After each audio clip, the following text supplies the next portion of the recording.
This kid's fire.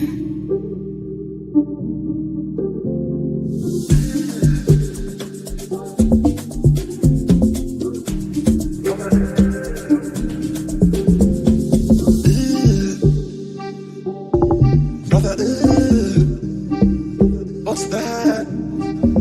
What's that, brother? What's that? What's that, brother? Brother, what's that, brother?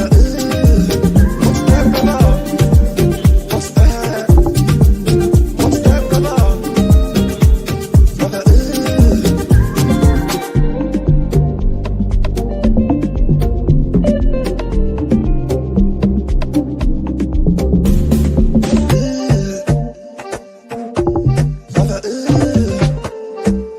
what's that? What's that, brother? What's that? What's that, brother? Brother, what's that, brother? What's that? What's that, brother? Brother,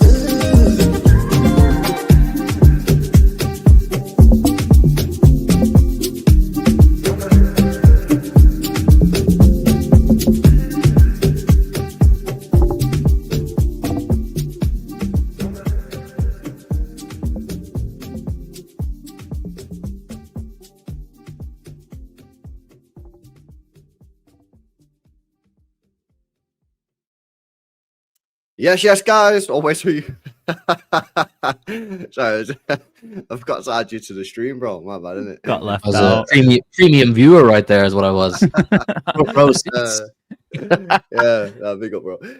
Yes, chat. Welcome in, man. Hope you guys are all doing well. Smash these likes up on the way, and if you've not done so already, man, over 200 people locked in. Let's get these likes up. We're going to discuss we'll discuss a lot actually because there's transfer talk flying about. We've just had some breaking news from Jack Gorn as well regarding the future of James Trafford, who joined obviously 4 months ago. And the Leeds game and a massive game tomorrow. So a lot to get into, man. Make sure you guys are subscribed to the boys as well. Links are in description. City Ramble and a huge channel as well, HMTV. But Amos, mate, back from Argentina. What's happening? Yes, man, all good. All good. Yeah, mad trip out there. Absolutely wonderful, like amazing people. Food's great, football's class. Back down to reality. I thought I was going to get shit back out because came back for the Newcastle game, lost that. Came back, well, obviously was at the Leverkusen game, lost that. 90th minute on Saturday, I'm thinking I've got to go. I'm the bad luck charm, but thankfully Phil Foden sorts me out. I know, yeah. Did you watch River Plate? Yeah. Watched Boca versus River Plate at Boca. Did you play? Did you River Plate or no? To be fair, genuinely, like the standard of football, I'm not going to lie, in that game was one of the worst games. Like the actual football was one of the worst I've ever seen. But obviously, like the party was in the stands. There was that. To be fair, a lad called Zabayos, I think he is for Boca. He's a player. I'd be surprised if he isn't in Europe the next couple of years. But I think he's done 2 ACLs and he's only 23, which is why he's not moved earlier. But he's their sort of star boy. So yeah, River Plate are in a bad mess though, bad mess. So I could see Sabare going soon because they're struggling. They're struggling big They time. keep getting all their best players taken off them, don't they? Every time a superstar comes along, someone just takes them straight away when they're like 18, 19. So it's hard. Yeah, shocking, man. Shocking. It is mad. But yeah, now big up to you, man. We was all jealous watching your Instagrams. Hugh, man, what's happening with you?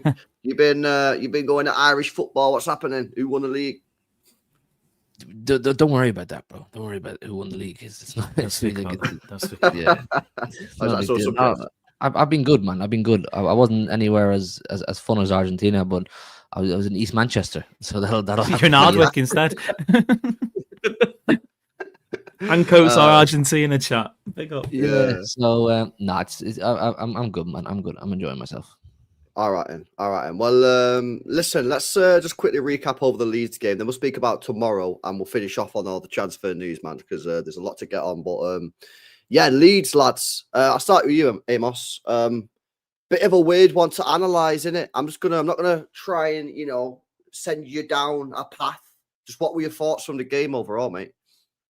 Half time, happy days. Thinking like, you know what, this team needed a reaction. I think, to be fair, you can't even speak about the Leeds game, in my opinion, without speaking about the Leverkusen game. Because for me, spoke about it on the channel. Anyone who watched City Ramble videos would know it was head loss central, just because it felt so unnecessary. To go back one further than that, wasn't even that mad after Newcastle. Just thought the Newcastle game was a bit of a mad one. Like, don't get me wrong, I know this team has got flaws, and the mentality side of things, got to be able to see out games better. Felt like the Leverkusen one was a shot in the foot from Pep, just self-destruction mode. So like, you go into the Leeds game, you're thinking this team needs to bounce back. We need to see why that rotation happened. I didn't even think, this is funny to say it now, I didn't even think a scrappy win would have been acceptable. And to be fair, I still don't. I was thinking against a bad Leeds team, go out 3-0, 4-0, 5-0 perhaps, even win, stick it to them. And then first half, you feel like, yeah, that could be the case. Don't get me wrong. Thought City were unlucky not to have been 3-0 up at least at half time. Their keeper was finding the maddest ways to keep the ball out the net. Just like, not even conventional saves, just like it just kept hitting him like he had a magnet. Second half, genuinely, I said it at the time, said it a couple of times since, we'll say it again, felt like going back in time to this time last year when it was just full on chaos and carnage, and we had no idea. We didn't even look like a football team, which was worrying. Phil Foden gets the winner. The only thing I'll say about that is, fingers crossed, it can sort of wrestle momentum back and it can act as that sort of catalyst, because I think, heading into added time when the score was 2-2, I think we're talking crisis. If you come away from that game, you come away from this week having not won any of them. Maybe it changes a little bit, I don't know, but it was worrying. It was worrying. Hugh, where are you at with it, bro? I've conflicting opinions on it. My natural instinct is to be disheartened and be disappointed with the way it panned out, just because, I mean, I think Amos is right to put them in the same bracket, the two games last week, because I think the Leeds game, the performance rather, is symptomatic of unnecessary pressure put on the team that went out to play against Leeds in the weekend. I think all this talk of why did he rest all these players? Was he right to rest all these players against Leverkusen? It just meant everyone had this really high expectation going to the Leeds game, didn't it? It was like, okay, so naturally the lads must be ready and ready to go and score 5-6 goals and blow Leeds out of the park. But if you watch football long enough, or you play football ever in your life, you'll know that's just not how it works. It's not like FIFA where your HP goes back up to full green bar after you've taken a week off not playing. It's just not. And the players that took to the pitch against Leeds probably felt it and seen it, that there was discourse around them not playing against Leverkusen, which for me was an absolute farce to not play at least close to a full strength team against Leverkusen, because that competition is not a foregone conclusion. But then I had this other weird side of me who, when the Foden goal went in to win the game, I was like, I do kind of like it. It's a step in the right direction in a weird way, a weird roundabout way, because that is the game that you do draw or lose this time last year. It just is. You come away from that Leeds game and go, damn, we've dropped 2 points there. The Foden goal doesn't happen, but it did happen. So look, we're absolutely not where we should be or we want to be. But look, they got the job done and they won in a scrappy game. They won when they didn't play well. That hasn't happened for a long time. For the last 18 months, when we don't play well, we draw or we lose. So I was in some weird way glad to see that element of the character is there. And I just hope it's something that they can build on. Like Fulham away tomorrow night is going to be a level up from the Leeds game. It's going to be a much, much more difficult game. And I would have feared for the players' morale going into the Fulham game a little bit if they're coming off 3 losses in a row or 3 games where they drop points.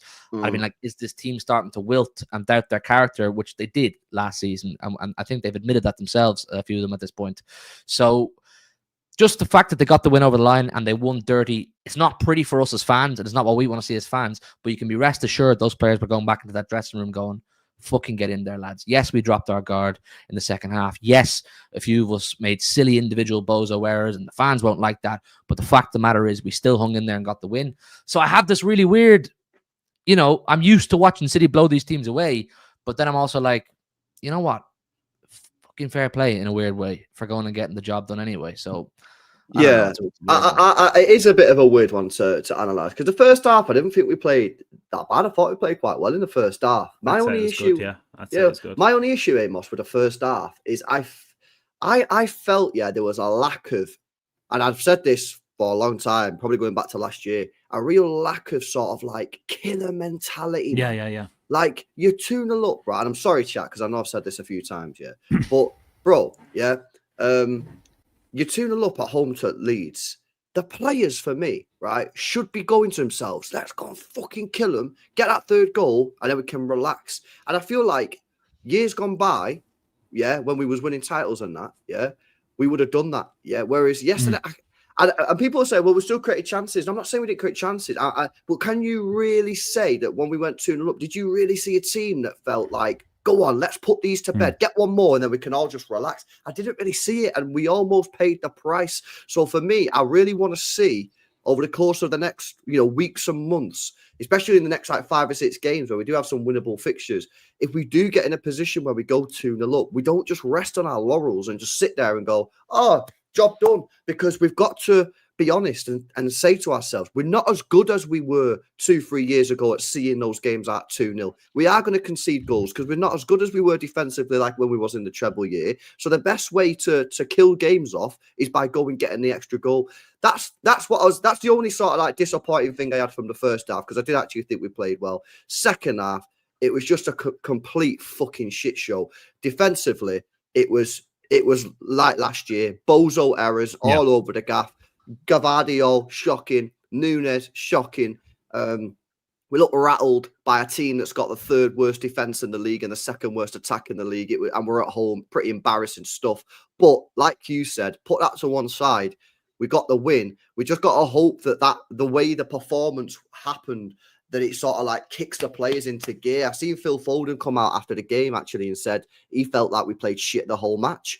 I don't necessarily agree with that, but at least the players are like, yo, we can't play like that again. Otherwise, it's fucking Leeds, the crap this year. So, let's see how it goes. We got the win, which is the main thing, but like everybody knows, if we carry on playing like that, yeah, like we ain't going to win shit. So let's hope that I think they'll know that, though. I think they'll know 100% that performance as a whole, it's not good enough. It's not going to get you to the heights that we want to get to.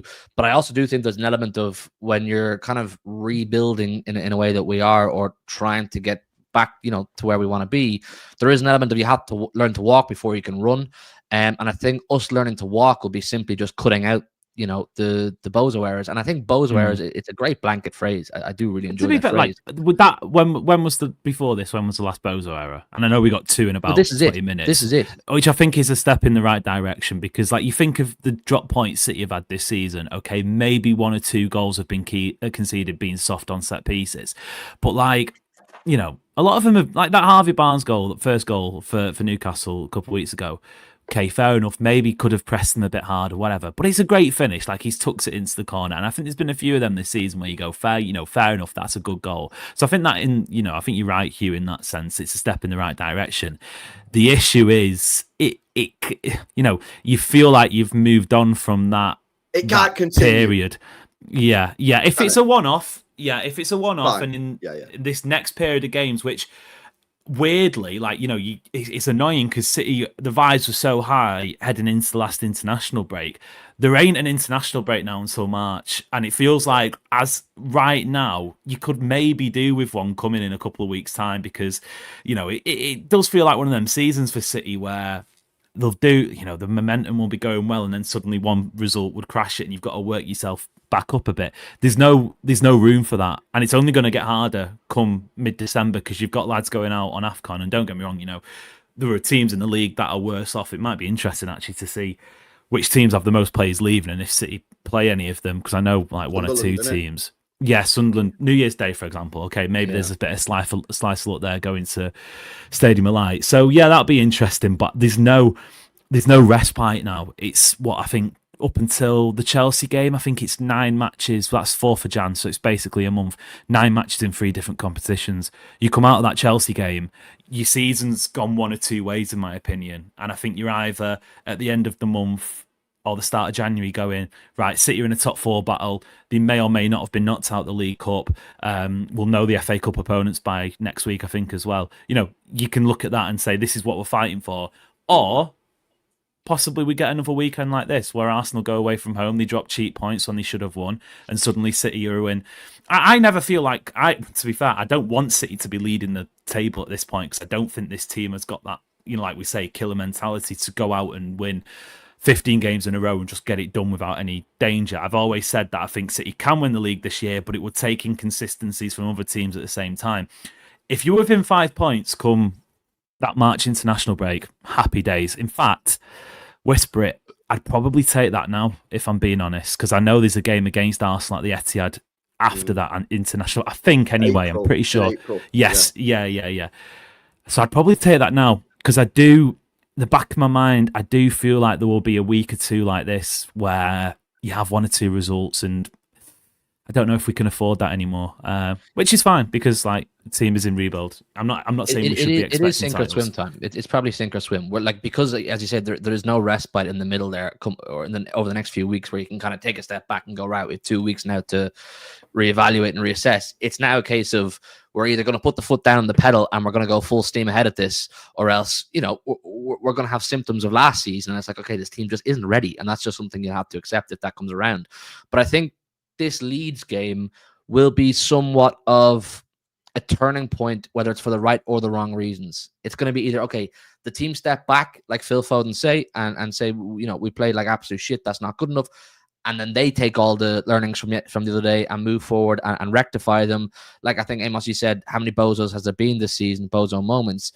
Mateus Nunes, I'm saying, of course he had his bozo moment. I'm not gonna say he didn't against Leeds in the weekend, but has he had one this season, good and proper? I'm not too sure. I can't remember off the top of my head. Brighton when he started playing basketball. Okay, so if he has one every 3 months, if he has one every 3 or 4 months, him playing as an out of position right back, I'm okay with that. I don't expect anybody on the pitch to be absolutely perfect. And I think when you have so many new players and younger players and things aren't, it's not like a settled team and everyone's where they're meant to be.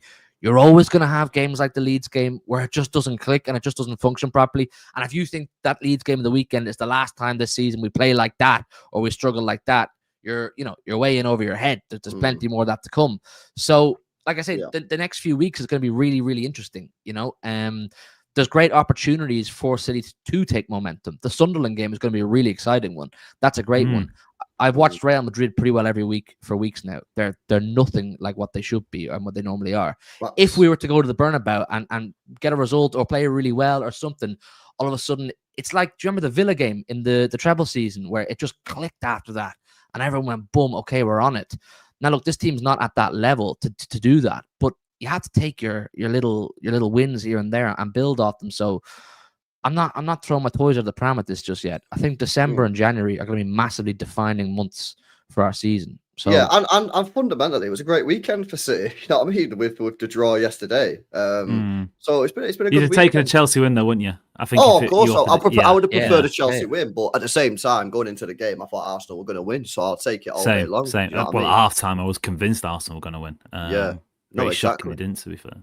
Exactly. Listen, let's turn our attention to tomorrow because obviously City got a big game, and then we will come on to the transfers. LB says must put this away record away tomorrow's series. There are only 2 wins for Manchester City away from home in the Premier League this season, which is obviously not ideal. Hugh, I watched. I don't know if you watched it. I watched the Fulham Spurs game, and I know Spurs are shit, but Fulham, I thought, were very, very impressive. Move the ball very quick, direct, get the ball forward, rapid, take chances. They have the shots on goal. They'll test the goalkeeper. Craven Cottage tomorrow under the lights. This is going to be a tough game, mate. It is, and as I say a few minutes ago, it's a massive, massive step up from Leeds.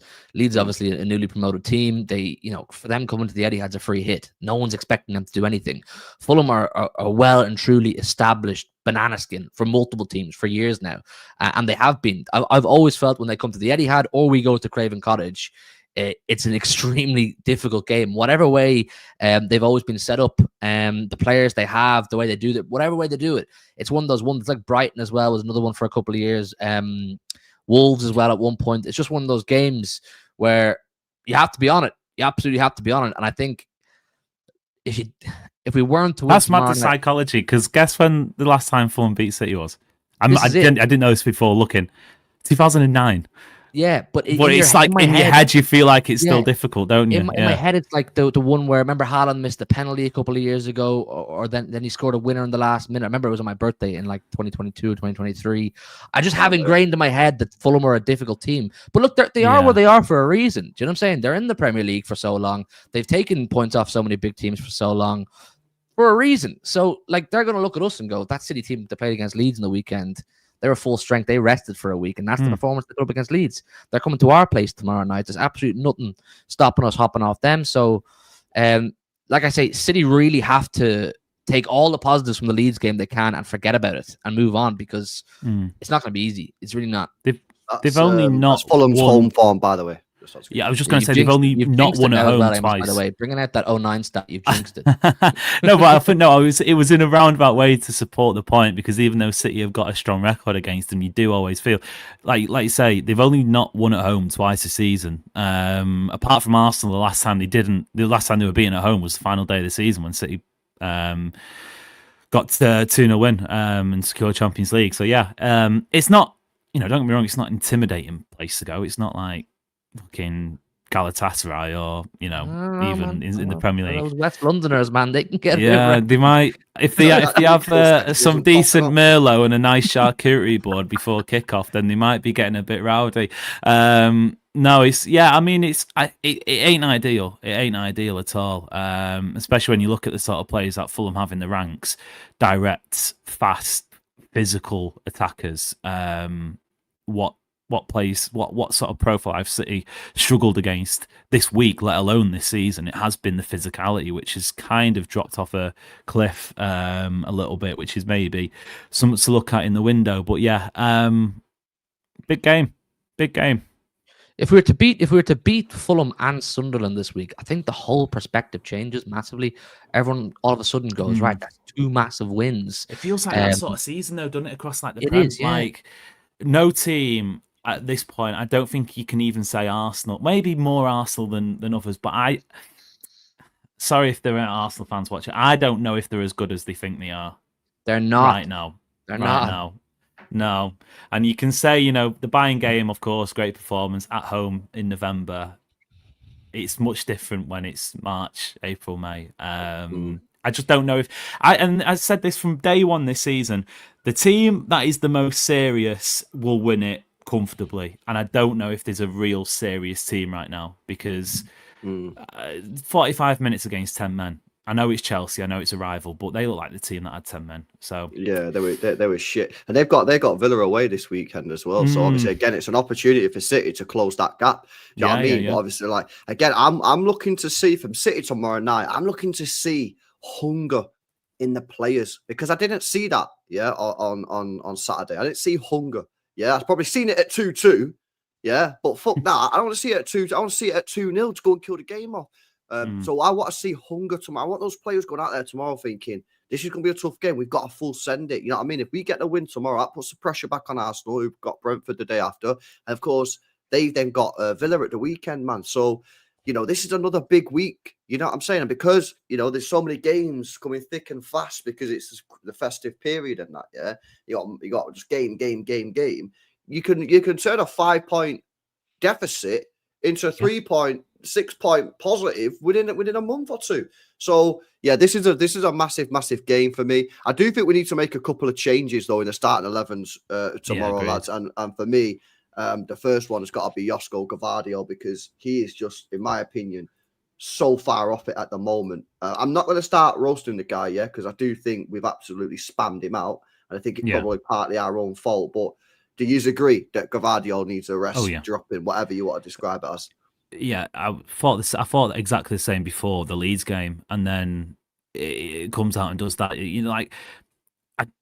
Sometimes you see a penalty decision, like, I'm not sure on that. Maybe it's a penalty. But there was no doubt, even in the stadium before seeing a replay, it was just like so abundantly clear. Even if it maybe slipped a little bit, it's like, what are you trying to achieve there? Because you're still at some point gonna take a big chunk of the player out that you're giving the referee a decision to make. So it feels, for me, that was a move of a man who is mentally fatigued, which, to be fair, come the Phil Foden goal, he does obviously have the sharpness to get out of the way of it. But, you can't ever make the excuse anymore that the players aren't there ready to come in, because if you're talking about your ideal replacement, a guy that doesn't need a run of game time to look up to scratch, but can do that pretty much same role, John Stones is right there. And it feels weird that we're having this sort of grace period of John Stones' fitness, and it hasn't been used a little bit more. I know he's had like the odd sub appearance here and there, but he has fully spammed Diaz and Gavardio, which to be fair, I think is a good partnership. But you can't keep doing it when the warning signs are there. So I think for me, I agree. You've got to make a change. You've got to keep it fresh, because if you want to be going into some of these later games with Diaz and Gavardio as your first choice, they can't do it every single week. So yeah, I totally agree there. So who would you throw in then? Because you've got a few options. You've got Huzanov, £30 million signing. Yeah. Ake's still there. He's left-footed, but then he's not got the build-up. Or you go John Stones for sort of a like for like, but obviously he's right-footed. So I think I'm going Stones and Diaz. It's the most proven sort of partnership City have had, in that department. I would probably look at bringing Kusanov in at right back for the Sunderland game. I don't think the Núñez mistake was a mistake, but I don't think it's worth dropping him straight away, because he has been massively important in the build-up. So I'd maybe look at Kusanov for that, because then you've got a decision to make at the Bernabeu in midweek, and I think I've loved Núñez's performance so far this season, but that's the game where the lights are shining the brightest. And will he trust him? I hope maybe he does, and maybe he performs. I don't know, but I think I'd look at bringing Stones in for this Fulham match. I'm happy with either Stones, and weirdly, I wouldn't even be against Nathan Ake, even though he's played little to no football. I just think he's such a solid defensive option, and I think there's enough build-up players there, especially with Nico O'Reilly, who essentially plays an extra midfielder now. I don't know if we need to rely on Stones' build-up as much, but I wouldn't be against it. I think the Bernabeu game, I think, is built for Kusanov, so I'd want to see him play one of the games this week, whether it's Fulham or Sunderland. I'm okay with either, but I think he's built for that game. You watched him play against Arsenal, and the wingers he was up against there. I think he would enjoy and just worry about chucking him straight back in though. Yeah, because I think Swansea was the first time we saw him after that injury, and he looked lost, and I think that's understandable when you've not been playing consistently, and if that's happening away at Swansea, I can't. Apart from one or two unnamed wingers, I'm not taking much away from that Leverkusen game in terms of performance. And to be fair, he probably looked maybe one of the better ones. So that's why I think I would prefer to see him in the Sunderland match. And then, if he locks it down and has a great game, I agree, because he's done it before, hasn't he? This in last season's trip there. And also, just a quick one, right? Chat are going on about the pace and that. Their strikers were Raul Jimenez.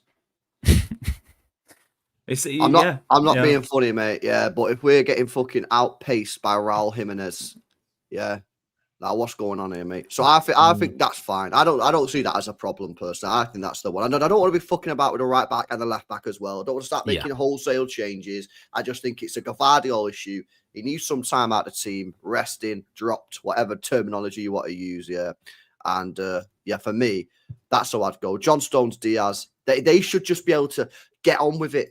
There should be no sort of like Kusanov playing, or Huzanov maybe still needs to understand Diaz and understand O'Reilly, whereas Stones should just be able to go in there and they don't need coaching through the game, do they? They've been there, they've done it. Just midweek fixture, slap it on the table, one and done, off you pop. Right, well, let's move into the midfield then, Nico Gonzalez, I suppose all three of us are going for him, Can I get an idea of where Rodri is? What's this guy doing at the minute? He just disappeared off the face. Do you know does he exist? Or was he just unironically, imagination?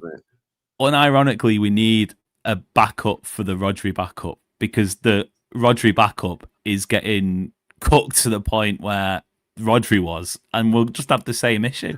How fucking mad would that be? Is it if we've spammed our Rodri backup so much? Genuinely.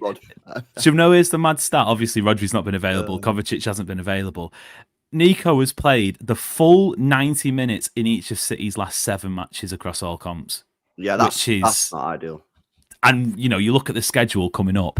The issue, for me, I don't see Reijnders being anywhere near. What did Pep say about him today in the presser? I've not seen it. He didn't say much. Oh, he just said that he's not available for this one. Doesn't think he'll be available for the weekend. Fuck's sake. Bro, I swear. No, he is available, man. He is. Like, I know he's available. I know. What's going on, mate? I swear down when he got injured last time, they said it was like 2 weeks. He'd be back after the international break. Bro, it has to be. It can only be that he's doing what he did with Diaz that year, 2 or 3 years ago, where he's like, I'm just going to hold him back for as long as I physically can until I simply have to play him. Until Nico Gonzalez gets injured. Yeah, but I'm only speaking off what people have said. People much more clued up in this department tell me.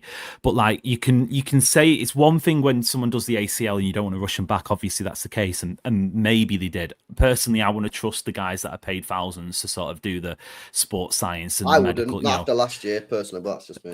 Well, true, possibly, but.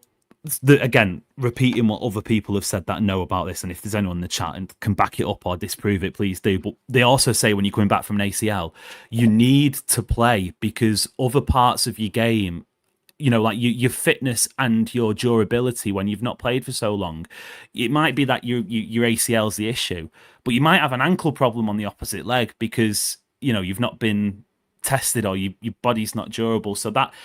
I think you can say, holding back, getting ready for the spring when City might need him.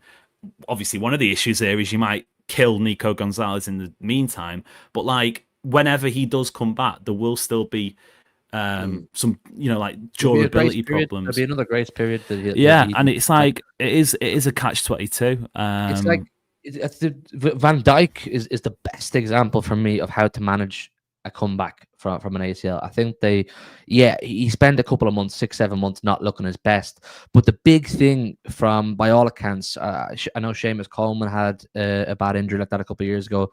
I've heard him speak loads about it. There's like players talk about it, but the big thing I think when you come back from an ACL is learning to trust your body again, learning to trust your knee, and it's not just going to snap at the first point of contact. So if we're just going to throw Rodri in when, say, we go to Liverpool away in February and like, oh, he's back now, and you think, okay, we're back now because this guy's back now, it's not going to happen. He's going to look slow. He's going to look off the pace. He's going to look sluggish. Ballon d'Or winner or not, he's not superhuman. He's going to he's going to require a period of grace. So I don't know. Like I would like to start seeing him being phased in slowly, maybe 20 minutes against Sunderland. Or you know what? Just stick him on the bench for the sake. Like, you don't have to play just like we know he's there. Who remembers? Was it Stefan Jovetic when he was in his one season at City? The guy just disappeared for about 4 months, and there was like on the early days of Twitter, there was this campaign like "Where's Jovetic?" and people were just coming up with the maddest photoshops of him, like I don't know, dossing about Asda or in the Arndale or something. Rodri has just disappeared. Yeah, no. All right, and so who do we play next to him? Because obviously, Reijnders for me. I'm not seeing it at the moment. I actually think I saw a tweet from you, Amos. So you was kind of gassing him up a little bit, and I was quite surprised. But I'm not seeing it at the moment, mate. Even in that first half against Leeds, I thought he was working really well with Foden, really well actually. I'm not seeing anything, mate. Do you know what I feel is? The irony is, people speak about that Wolves game as like the zenith, and we thought we had Zidane reincarnated. If you go back and watch that Wolves game, I would argue that's among, it's hard because you can't remove goals and assists and speak about performance, but just like a base level, his actual performance that day, I don't think was anywhere near one of his best in a City shirt. I feel like narrative with him, not saying this is you in particular, LB, or, specifics, because I'm not, I'd say at very best, he's been decent. There's been times where he's looked invisible. There was times where I don't think he's got enough praise. But his performances, I do feel like, especially in like the September, October time, he had a different profile that City haven't had. I was actually really impressed with the way he was working with Foden at the weekend. My issues with Reijnders is his physicality. He ain't got that sort of that grit and determination at that point where City needed to see out the game. He's not the man that I think you turn to, but I do feel like in the sort of middle part of City's build-up, he can offer something different, especially if City want to play a little bit more transitional.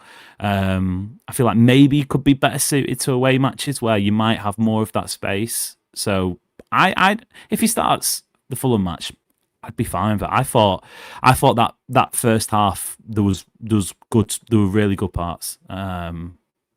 Yeah. Hugh, where are you on Reijnders? People are way over the top on the criticism of Reijnders. Like I have my own issues with him. Like the amount of times he seems like he's about to score then doesn't score. It gets blocked or it gets saved or it's right at the keeper. And I know that sounds so trivial and so stupid, but it just feels very consistent, doesn't it? Like Reijnders is he's about to score and he doesn't score.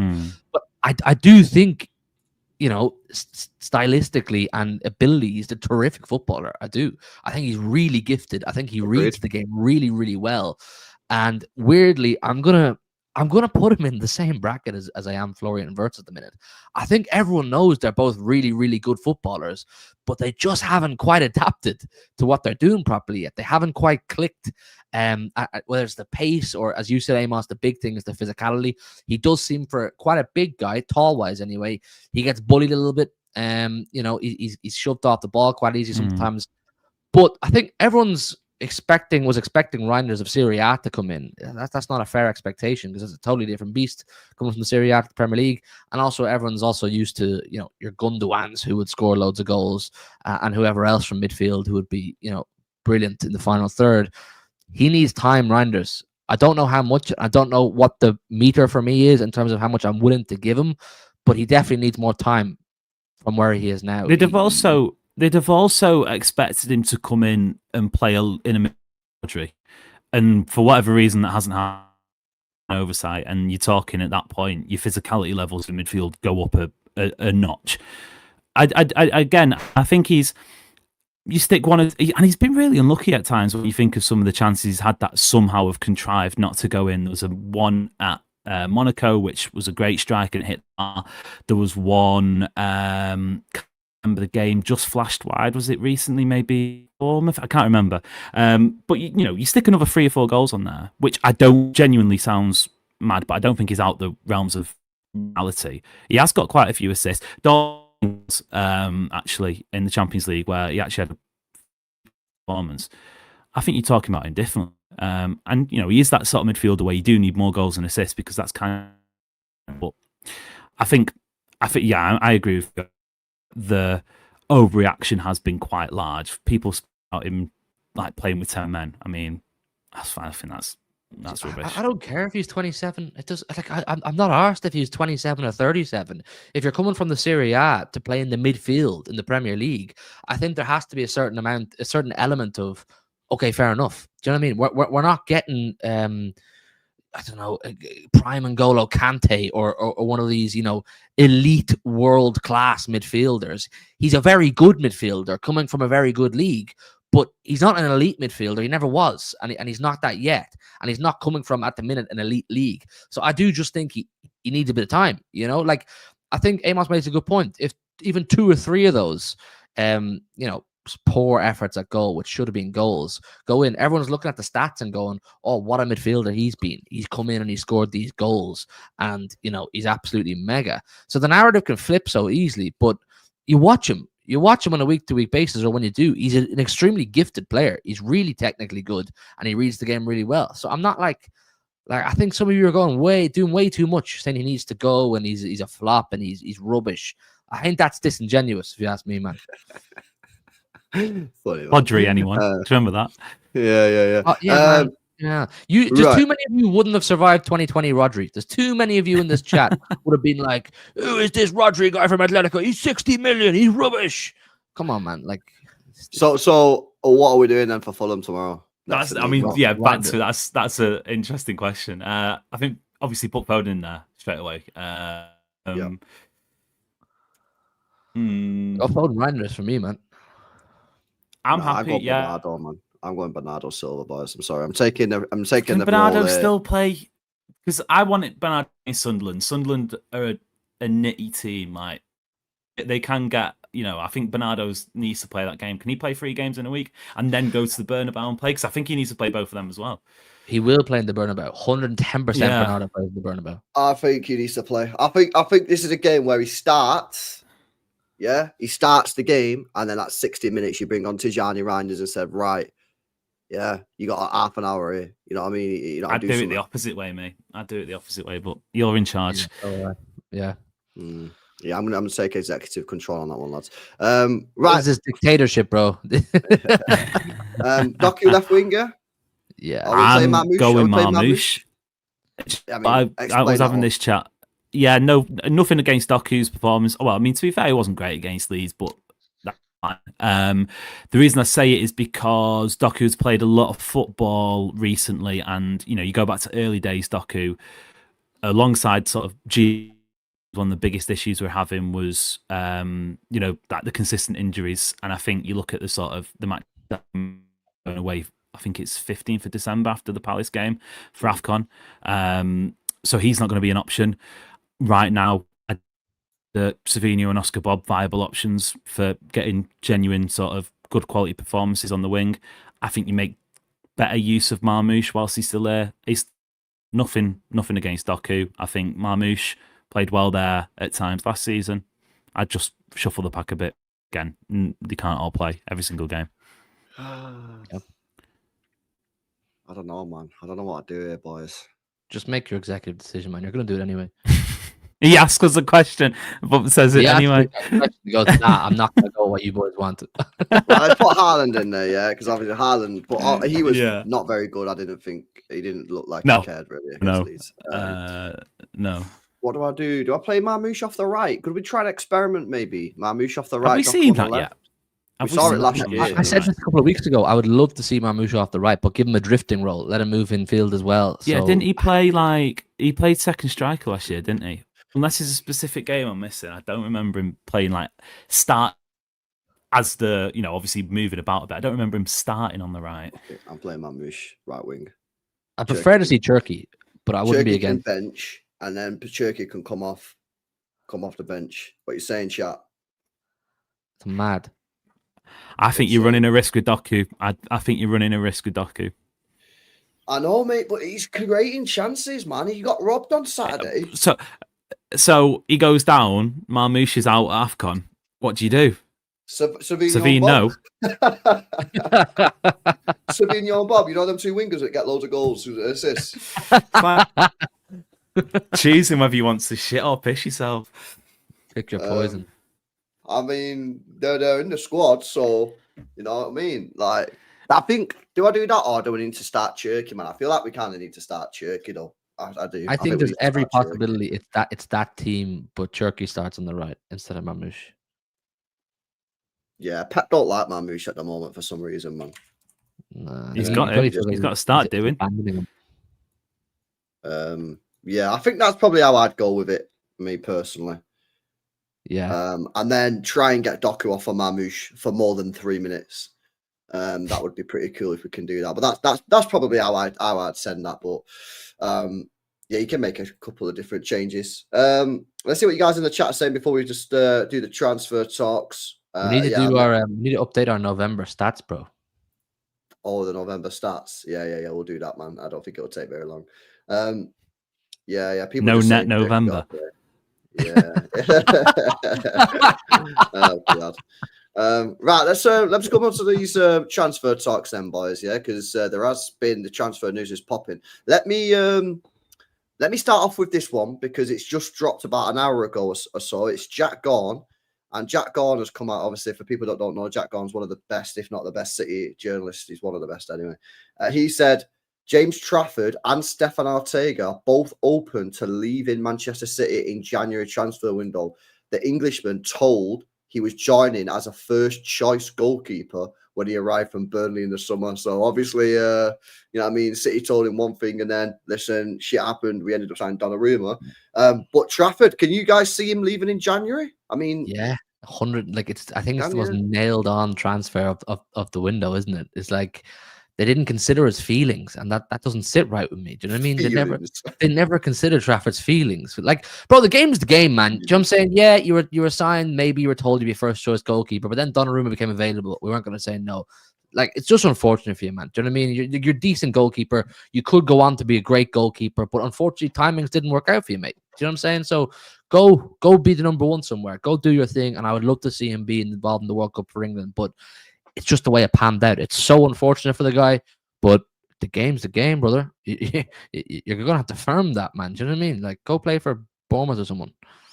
I'm not having it. I don't think City let him go in January because unless you sign in a proper backup, I think Ortega's burnt his bridge by not leaving in the summer. I think he was told you're going to rot, and if you get a move in January, fine. You're not having Bettinelli as your second choice keeper. No, we can't do that, bro. Bro, he's an Instagrammer, No. man. I'm not being funny here, but I like watching his Instagram posts are great. Yeah, but we can't be having him as a second choice goalkeeper, man. Imagine Donnarumma gets injured for 2 months. You let one of Ortega or Trafford go, and it's more than likely Trafford. You have to let the guy go. You totally fucked the guy over by signing him and then bringing in Donnarumma. I think that's fine in the summer. I think the market move, Donnarumma came available. You might have told him that he's going to be number one. You know what, big man? You know, top 3 player in their position becomes available. It is what it is. But I don't think City. I think City would be negligent to allow him to move and then Bettinelli, because like in my eyes, how I see it, how I view it, Ortega's not off the squad anymore. Like he got offered a move in the summer, didn't do it. He's in January. I think it'd be mad if they let Trafford go. I can see why he wants to leave, obviously, but I think that's a different story. Yeah. Unless there's like an easy option you can buy. Like, there must be someone on the market, some easy player that you can get. I don't know who, but they've got to be. Go and get like Kepa or someone, man. One of those guys who's been doing the rounds. He's at Arsenal, isn't he? Yeah, and just tell him to sit in the bench for us, and he'll happily do that, man. He's doing that for years wherever he's been. So go and get someone like him and let Trafford go, man. You at least owe the guy just to let him go and fight for his World Cup place. Like I'd let him at it, man. It's only fair if you ask me. Right. Well, I don't want to spend too much time on that one because that's Trafford, and we kind of all knew it was going to happen anyway. But yeah, that is looking like potentially it might be a January transfer. But the two that I want to get your guys' opinions on, and we'll start off with Elliot Anderson, because I think we discussed him a couple of weeks ago before Amos went to Argentina. Elliot Anderson, Amos, stories are picking up now. A number of journalists are picking up in the last week that City are interested in him. Apparently, City have moved on from Adam Water and they don't want him. They see Anderson as a better fit for City. Yeah, what are you saying on this Anderson deal? This will be a summer transfer, by the way. This ain't going to be a January one, but yeah, you like this one? Yeah, absolutely. I mean, I've said it a few times on the show, even back at, I think it was it under 21s or under 23s Euros in the summer. It's obviously the step up is massive, but if you look at his sort of trajectory since that tournament with England's under whatever in the summer to now, right, I'm in England's starting lineup for the World Cup, and I think you look at what he brings to a team. He is the most available player on the market that City need in terms of midfield profile, because João Neves would be a dream signing for me. You can pick players out from good teams. That's never going to happen. Declan Rice, I may imagine, but anyway, in terms of availability, the perfect fit. Nottingham Forest, unless they win one of the cup, FA Cup, they've not got a cat and else chance of getting football again. They'll be happy to sell. They're going to have to sell because they've invested big time in the squad and they're going to be losing revenue from not being in Europe. Obviously, might win the Europa League, but I doubt it. Yeah, I think, I just see him as such a perfect fit, versatile, got ball winning ability, good passer. Yeah, I got some news as well. Yeah, I got some news as well on this one. I was speaking to Wolfie before. I don't know if you guys know him. He's a Forest fan, and he was speaking to that Ben Jacobs guy. Yeah, who I don't know if he's a good source. I have no idea. But I think he works for BBC or someone. But that Ben Jacobs told him that, like Gibbs White, Elliot Anderson has a release clause in his contract, but it's like a bit of a mad one. It's one of them where like it's only active if they don't qualify for Europe, and it's only available to Champions League teams. Yeah. And he said, it's close to like 50 mil. 50, 60 mil, bro, which I think is fucking wild price, man. I can't lie for him. I think he's a baller, mate. If you get him for like 50, 60 mil, yeah, I think that'd be he's absolutely ace. Hugh, you like him? I'll be real, but I haven't watched enough of him. I haven't watched enough of Forest. Oh, bro, watch him, man. He's fucking sick, mate. I've seen a bit, and he looked good, but I'm not seeing it as much as you guys. And by all accounts, everyone's raving over him, so he must have a bit about him. Like we're gonna need players like that who are versatile in the midfield. Like I say, he ticks a lot of the boxes for Pep because Kovacic and Bernardo probably both go this summer. So, you're going to need players to come in who can tick multiple boxes. That's what Pep wants. He wants midfielders who can do multiple jobs from depending on the task at hand. So if that's him and that's what he does, I'm not against it, like who does he resemble for you guys in the Premier League? Like, I think he has Bruno G, Rice. I think he's got a few like Bruno G traits in like, I'd think Rice is a good shout. Yeah, like early days West Ham sort of Declan Rice. He's like I just think he's more all round, yeah. So like when I look at Wharton, right, there's no doubt that Wharton's like this techie baller, yeah. But like outside of that, what's he got? Whereas I look at Anderson, yeah, I just think he's much better suited. If you're looking for a player to sit next to Rodri, or you're looking for a player to sit next to Nico Gonzalez, I think he's better for us to go up and down the pitch, box to box. He's got mad tech as well. This is the thing, yeah. When you see him like running around, if you get stuck in as well, he's got good technical ability. Yeah. Tuchel loves him, by the way. Yeah, Tuchel loves this geezer. He starts every game. Effortless as well. Like. And by the way, yeah, when I was watching England, against who was I watching him? I was in the pub watching England a couple of weeks ago on the international break, and he played, and so did Wharton. I'm telling you, mate, Anderson was levels above Wharton in that game. Levels, bro. He just looked way more chill, yeah. And he's starting to rack up some experience now. He's played over 100 games for Newcastle and Forest. He's got 6 caps already for England. And obviously, we're not going to sign him in January, so add another 5 months on. He's probably going to do another 40 games for club and country. So you're buying a player with 150 games of experience at top level. You know what I mean? If you can get him for like 60 mil, which again, that's not guaranteed. Yeah, that's just speculations at the moment. But if you get it for like 60 mil, I think that's absolutely fucking mega. You get it for 60 mil, it is like astonishingly good. I think if City table a bid for 80 million quid and it gets accepted, first of all, I'm not asked anyway. It's not my money, but like, I'm not looking at that and saying it's a bad deal from City's point of view. Just turned 23. I think he turned 23 at the start of November. So, he's not going to turn 24 until midway-ish through his first season. Get out of it, Sean, man. On a wind up this. That's outrageous, man. Yeah, that is disgusting. All right. Go on, mate. Finish off. No. I'm just saying I've been on it since sort of start of the season, really. I'm buzzing with this one. Someone pulled up my tweet from last year in May when I tweeted about it. I said, "Yo, this guy's a techie baller, man. I really like him." And then I've been watching him a lot. Speak to Newcastle fans; they are good. He was involved in one of them mad PSR deals where you had to get like academy players off the books. I think I'm saying that. I think he possibly would be playing ahead of Joe Linton now if they still had him. Probably. And you're not talking less than 100 odd million quid if he's at Newcastle. So this is a deal I think City have got to be over. Yeah, no, I agree. And the other one, which I do think might actually happen in January, the way that it's going, boys. And I changed my mind over a week ago. I was like, "Nah, we ain't signing no one." But I changed my mind based off of new evidence, and the new evidence is coming out. These journalists are all over it. Antoine Semenyo, Ghanaian driller. He is homegrown now. So, and he's not going to AFCON apparently. I've not fact checked that yet, but people in the chat saying Ghana didn't qualify. Yeah, I know he didn't qualify for the World Cup. I don't know, but I don't think they did AFCON either. So that's a bonus. But I agree, I just fact check that rapid? AFCON 2025-26. I know Ghana's football situation has been a bit of a mad one. Yeah, Bailey said confirmed, ain't there? Yeah. Sweet. So, what you saying on this one, Hugh? You've seen Semenyo a few times. I mean, we played him a couple of weeks ago. He wasn't great against us, actually. Nunes locked him down. Nunes cooked him, bro.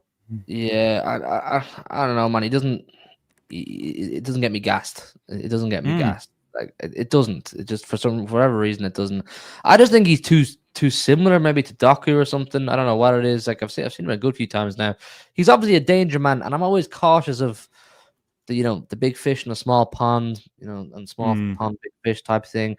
I'm always cautious of that. Look, I don't hate the idea. He's obviously a goal threat, and that's something that we're talking about on a week-to-week basis, needing more goal threats. So I don't know. It doesn't get me gassed. Like, you know what I'm saying? I'd love an Elise. I'd love someone like that, and maybe that could still happen.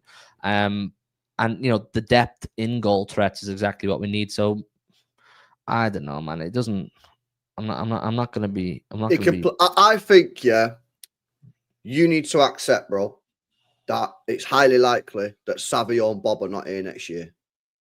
And when you right now, I think that that should be the case right now. Yeah. So if you're being serious, if you go, I don't think he's the answer to our problems, though. I don't think Semenyo is like the. No. So listen to what I'm saying. Now, listen to what I'm saying, right? So if you see this as the solution to our problems, agreed. If you see this guy to come in to give us a short-term boost over the next 6 months, you let Bob and Semenyo go at the end of the year, and then you go in and buy another winger, and then you've got Doku, Semenyo, and a new winger. I think all of a sudden that looks a whole lot better. Yeah, agreed. Yeah. I was going to say, play anywhere across the front three, man. No, my whole point with Semenyo was like, if they're gonna make him this marquee winger, he's like the solution to our drought on the wings in terms of GNA. I'm like, I don't know. I'm not saying he can't, because I think that's unfair on the guy, because he's done an exceptional job at Bournemouth. But I think it needs more. I think the idea. I don't think it's realistic to expect Savio to leave in the summer as well after giving him a new contract. I don't think he's going anywhere. I don't think it's unrealistic to expect Savio to leave in January. Genuinely. You know, the way things are going. I going in January, man. Definitely. Yeah, I don't think you can bring in Semenyo, still have Marmoush, and then Bob and Savio. You know, like numbers, it doesn't add up. And I was going to say, basically, I would see Semenyo as a bit of a market opportunity, because apparently this release clause is around 60 odd million quid. You know, if you're getting in a bidding war, I don't think City entertain it for a second. But I see him a little bit maybe like Amares, in the sense that, sorry, LB, at no real point in his City career, bar maybe the 2021 Champions League run, was Mahrez ever a guaranteed week-on-week starter for City. But you knew that when he came into the team, he was delivering. No. I thought he was going to say some mad shit there. No. But like, in the sense that, he was ready to throw bits through his screen. Like, what are you about in to the say sense, about Mahrez, we speak about squad depth and how it's fallen off the cliff. Who are you having, Bob or Semenyo? Yeah. I mean, exactly. You know, exactly. I agree. And hopefully City aren't giving him false promises where you're in a situation in a couple of years that he's expecting, to be, the poster boy, blah, blah, blah. But I think it is an immediate flip. He's homegrown. So if Bob goes, that's that one sorted. Bob is full profit. If you said 35 million quid for Bob, 40 million quid, you're talking a 25 million pound outlay. Semenyo is obviously on the books. It'll be 30 million quid, I think. But you could probably, even after his disastrous season so far, expect to get around 45, 50. I think this one makes sense in January because of the opportunity that comes forward with that release clause. Yeah, and then that doesn't stop you from going and getting another high quality winger in the summer. You know what I'm saying? So, and it shouldn't. If you look at City squad, it shouldn't. No, I agree. No, definitely, yeah. And I just think for me, we need to do this, man. And I'm not someone that's like gassing it up. I'm not out here going to get some Semenyo on the back of a top. Yeah, I'm not going to do that. Yeah, but I think that sometimes you might give it a week or two after a good performance. I guarantee I'll be at his debut, bro. He'll score and I'll go straight to the club shop. I'll be like, I always wanted him. I always thought he was sick. All right, bro. Imagine he scores on his debut and equals Savio's goal record on his first game, bro. Heavy. Yeah, I can see that happening. I can see it happening, bro. I can see him scoring. But it'd be equal Bob's record as well. Bob hasn't scored in the Prem since Newcastle, has he? No, I don't think so. That's in January. That's 2 years. You can play all across the front three. All across the front. Check these stats out. Hugh, look at this on screen, yeah. So this is just his Bournemouth career, yeah. Obviously, he's got 100 games for like Bristol and that, yeah. But like because people are saying, but he's a left winger. He's a left winger. He's played more times, according to this, on the right wing, and his numbers are very good.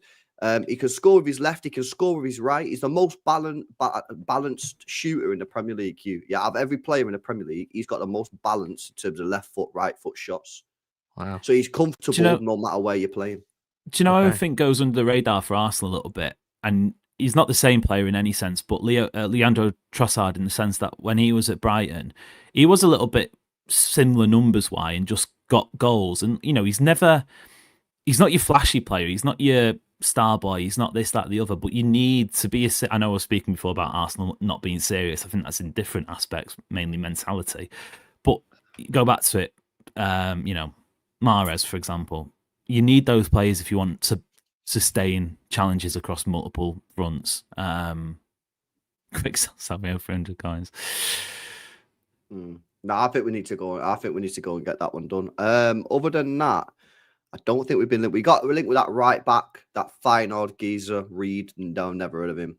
And we got links to some guy in like Portugal yesterday. I can't remember his name. Mendoza. Have you ever heard of him, Amos? Mendoza. Yeah, I couldn't tell you much about him. No, I don't know nothing about him. Yeah, Semenyo's decent, bro. He's had 2 injuries in his career, or maybe 3. He's not been injured for 3 years. The only thing that you would say is all 3 injuries were knee injuries. I think it was 2. I think he's had 2 injuries. Yeah, in fact, I'm gonna just double check it because I've got it there. If he was like an 8 to 10 goal a season in the Premier League winger, I'd be gassed. If that's what he was going to come in and do, I'd be gassed with Semenyo. I think the point you made is right, bro. If you get Semenyo in there with Marmoush, Cherky, Doku, and then another winger, that's depth. All of a sudden, that's what he's done at Bournemouth. He's done 8. I was going to say he got 8 in 23-24, and he got 11 last year. He's on 6 goals this season. I'd be very happy with that. If that's what, and you would think, I know it hasn't always worked out like that, but you would think if he comes to City, the numbers would be even better.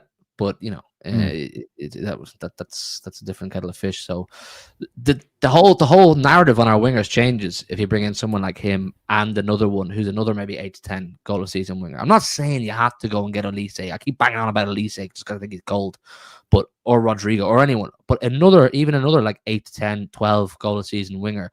All of a sudden, people are looking at City going, damn, their whole attack is capable of bagging at any given moment.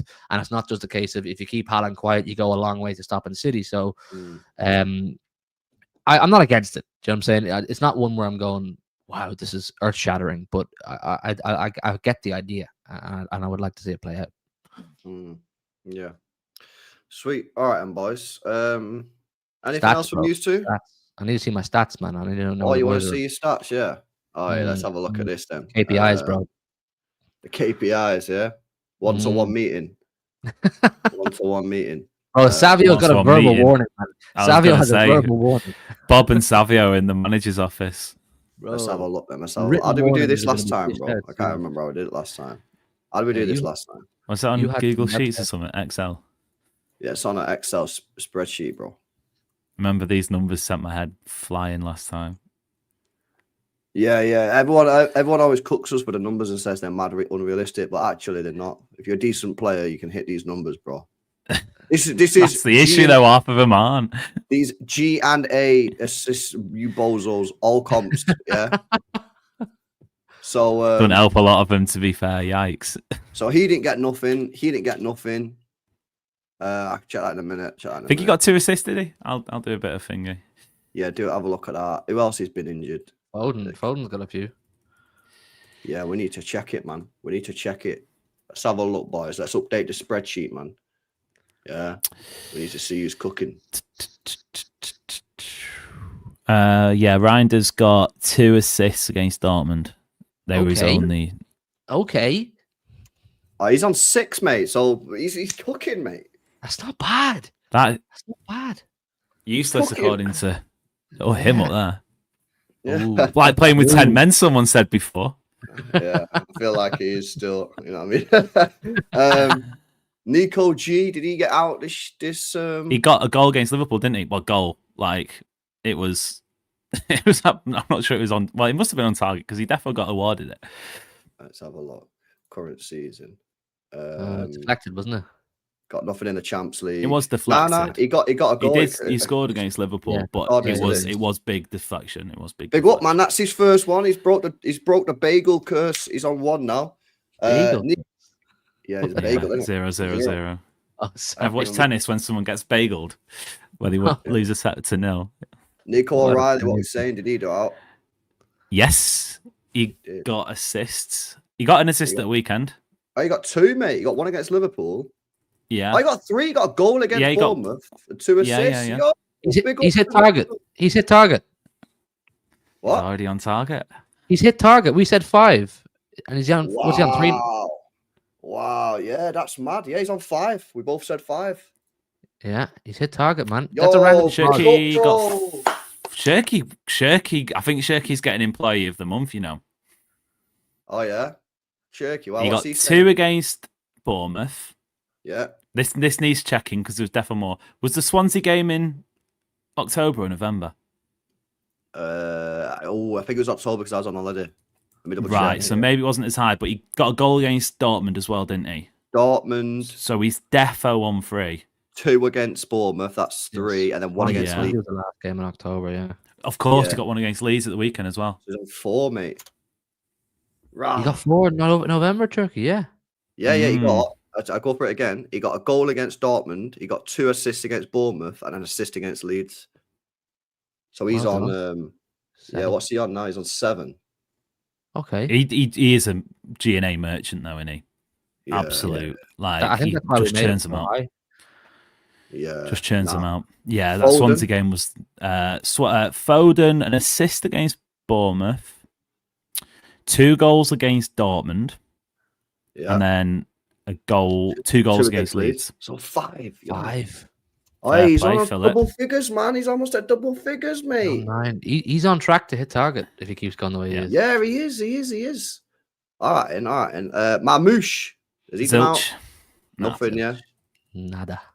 Sorry, bro. But you ain't playing. It's not your fault, innit? Savio. Yeah, no, we know. No, he did get did. 1. He got an assist, didn't he? Oh, well No, that was Villarreal and Everton. They were both. Yeah, sorry, bro. 0. Nah, I'm sorry, Savio. Like, it's a surprise of no one. Why are we saying sorry, man? It's his fault. What did you put him on 20? That's Yeah, what I said. listen. Well, to be fair, did he get like 15 last year or something? Guys Yes, on man. 3. Yeah, mad. Doku got 1 against Dortmund. He got an assist against Dortmund, Liverpool. a goal against Liverpool. So 2. So just that's all right, isn't it? Nice. Ticking along nicely yeah, is ticking along Arjeza. nicely. Bob, I don't think he did anything, did he? Did Fuck's Bob get sake. out? Nothing, man. Nah, man. Nothing, no. I don't think he played. I don't think he got any minutes in general, Bob, did he? He started. He got hooked at half time against Leverkusen, and then Yeah. wasn't even in the squad for Leeds. And Haaland. Let's have a look. He got a goal against Dortmund. He got 2 against Bournemouth. He got 1 against Liverpool. Low for him. That Yeah, that's a bit 4. low, man. He's slacking. Nunes. Oh, he did get a couple, didn't he? got an assist. He got 2 assists at the weekend. One of them was fucking Leeds player, but he did get an assist for Foden. Yeah, and he got one against Liverpool. hmm What else has he got? He got 1 against Liverpool, 1 against Leeds, so 2. So he's on 4. That's nice, decent. And Bernardo, he got an assist, didn't he? Oh, but by the way, what a pass that was from Bernardo Silva, mate. Unbelievable pass to Nunes. You know that through pass that he did? Oh, for the opener. Yeah. Yeah, for the opener, Yeah. Foden goal. Oh, mate, that was such a good pass. Yeah, man, it was I can't nice, lie. that. Oh, you got Probably a goal worth an against Villa. assist. Oh, that was October. That was October, yeah. Right, so he's on 1. So how are we looking then, mate? It's not bad if you ask me, man. There's a couple of lads there are on track, and we have our first hitter of the month, first person to hit their KPI. Oh, yeah? Watch Nico this. For O'Reilly. absolute fucking techers, mate. Yeah, boom. So this is like current stats, in it. So, yeah, man. Adam's on 20 already. Should have been about 30. That's wild, isn't it? I'm very happy with Foden on 9. Mm. Very happy. Yeah, Foden's coming along nicely right there. Yeah, Reijnders Reijnders, is people are sleeping on him, man. That's Invisible not bad. man. Yeah, Invisible not man, really clearly. Yeah, Spooky nice. season, you've got Ghost getting G&A. Doku, you know what I like to see? Doku's coming along quite nicely. Yeah. there as well on the The 7. board are impressed with Doku there. Yeah. Obviously Bob. It was a and good month for him, Savio, wasn't it? no ideal, mate. Yeah. And obviously No, Nunes bueno. there as well. Nunes looking pretty good there with 4. Nice. We also officially have 10 different goal scorers in the squad. this Nice. season. Yeah. So Arsenal have Nice. 11. We have 10 different goal scorers. Which is quite mad because yeah. we keep getting told that we only have 1 goal scorer. Now, to be fair, a In lot of fairness, 8 yeah, of them are on 1 goal. Yeah, a lot of them are only on 1, That's- but you know what I mean. Yeah, very true. Very true. Foden's on 3 in the Prem now. Yeah, he is. Right, Like I that. was saying though, like, because the people, I think people like when they go, oh, you need to just get more goal scorers and that. Like, when Haaland's scoring all these goals, you don't need these other players to be scoring loads. I just need them to chip in with a couple. I said on streams, if Doku can get me a goal a month, Cherky gets me a goal a month, Foden gets me a goal a month, and Bob or Semenyo gets me a goal a month, that's probably enough. When that's 4 or 5 wins. Exactly, with Haaland scoring as well. And then you get like 1 or 2 from your centre-backs on corners or whatever. That's enough, man. That's enough. So, yeah it's coming along quite nicely, man. Yeah, all you frauds in the chat who said we was going too mad with that, yeah? You're going to hold that. Yeah, we've already got one. We're already in December 1st, and Nico O'Reilly, the first player to hit the target. Yeah. Right, cool. Before we get off, let me just have a quick look at City Extra Post, the embargo section coming out. I just want to see if there's anything major. He's got Foden. He's talking about Foden, talking about contract talks, saying that's still ongoing. Captaincy, he says if Phil wants to be part of the captain's group, that's up to him, but he sort of like needs to keep developing and that on the pitch. What else is he saying? Tijani Reijnders, he says Tijani in the last 3 or 4 games, many games always shooting inside the box. The keeper saves it and arriving in the moment you put the ball in the net, and our game and our results will be better. That's for sure. He's been like, well, he can't have been listening because this was recorded at midday. But I know a wonderful man who said something similar about an hour ago. And then he's just talking about standard fixtures questions, which is boring. Yeah, I don't think there's much more to go through, boys. I think we're done. Cool. Nothing else from you boys, no? Might need to do a VAR check on some of your Oscar Bob comments. Ooh. Listen, mate. Yeah, I'm not being funny, but I do 2 streams a day. I'm gonna get some stuff wrong. Yeah, from time to time, I'm gonna get a couple of stuff wrong. Yeah, I'm gonna get a couple of stuff. Listen, I still have faith in Oscar Bob, mate. Yeah, I don't know if he has faith in himself, but I still have faith in him. That's part of the problem, I think, with him. He needs to play football. Yeah, I maintain. Unfortunately for him, the leg break and that he needs to play. He needs to play regular game time, and if he does, then I think the guy will cook. Yeah, but it's not looking positive right now. But let's see what he does, man. I still think he's a good player. I think he needs to play, but yeah, defo that was an L. I can't lie. All right, let me do these super chats before we go. Big up to Musen, bro. He says, we should have sold Semenyo to Tottenham. I think everyone agrees with you, brother. I think everyone agrees, Musen, bro. Big up to you, mate. And big up to LB as well, who says, Pep gets paid millions and does a 2-minute presser. Gotta rate it. Yeah. Gotta rate it. The thing is, I don't even care about that, yeah. The thing is, for me, is like, these journalists, a lot of them don't even ask the legit questions. Yeah, has anyone asked this guy, why has Marmoush only come on for 3 minutes in the last 5 games? Did anyone ask him that? Nah. I'd be afraid to ask him, man. Some of the answers he gives back are one of the It's your fucking job, mate. Yeah. That's your job as a journalist, is to ask the questions that you might not want to like. Yeah, but you know, bro, all these journalists just want to keep their gigs going. They just want to keep people happy. Do you know what it is? I can speak with a little bit of clarity here. I agree, like you've got to ask the questions. Part of the job though is knowing when to ask the questions. Because if you step in that press conference and the guy ain't chatting, like you can tell from the first question if he's in a mood to chat. That's the same with any manager. Like if they've got something to tell you, they'll tell you. But like if that first answer was short and snappy, you're not getting anything. So you gotta, it's about pouncing when the moment's right. Okay. LB's not having that. LB being there, like, send LB in. Why are you not playing Marmoush, man? Just ask the question, innit? It's not like the thing is with me. I think people deep shit way too much. Like, bro, it's football, innit? All the wars and shit going on in the world, yeah. All I want to know is why is Marmoush not playing? Bro, it's not that deep of a question. Yeah, people are like, oh, you can't ask him that, bro. And I'm like, why? He's a fucking player for our football club who we spent 60 million quid on. And the last 4 games, he's come on for 3 minutes when we needed goals. I'm like, just a simple question, man. If he says to me in the response, oh, it's just because of certain situation, blah, blah, blah, blah, blah, cool. I just want to know, bro. It's a simple question, man. Anyway. Yeah, but Pep deeps football in general, doesn't he? He sees Fulham away. He sees Fulham away as the war. Yeah. That for him is the worst thing going on. If he starts going on a monologue, I'll be like, Pepe ain't that deep, mate. Just give me the answer. Why not? Hey, Baldy, chill out. Yo, chill. That's not nice, is it, bro? Come on. Look. No friendly fire there. Listen, listen, lads, we'll wrap it up there, man. I'll be back tomorrow. I should be on with Daps tomorrow, but I've not messaged him, so hopefully you can get on. If not, we'll only watch along tomorrow. By the way, yeah, it's early kickoff tomorrow, so make sure you guys are all alert. If you go into the game, make sure you know it's 7:30 kickoff.